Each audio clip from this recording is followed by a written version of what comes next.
ปลอมครับอยู่ของปลอมไม่ทราบ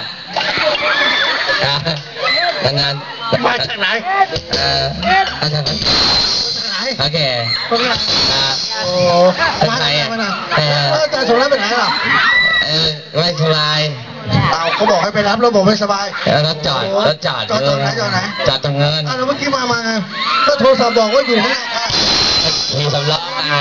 ำล้อมาจ้าแล้ววันนี้จะมีอะไรมาแสดงให้กับลูกเสือเมืองพัทยาที่เราเห็นว่า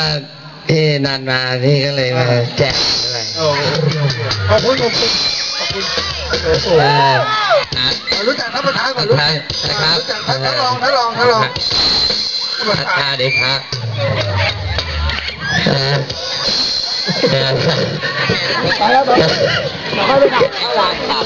เป็นเก่งพ่อเลยจ้า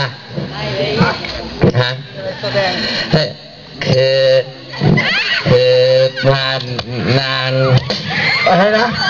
แกเหนื่อยแกโอ้โหดูแกมาน้องผม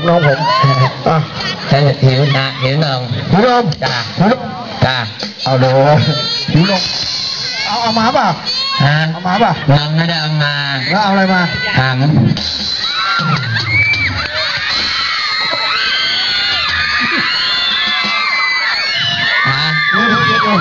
เขาไม่รู้เขาคนต่างประเทศจ้าพูดออกมาเขาไม่รู้นี่คือนมเขาหำของเขานี่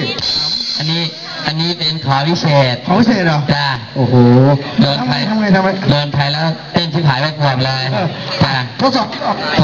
มานี่ดิไม่เชื่อลองดู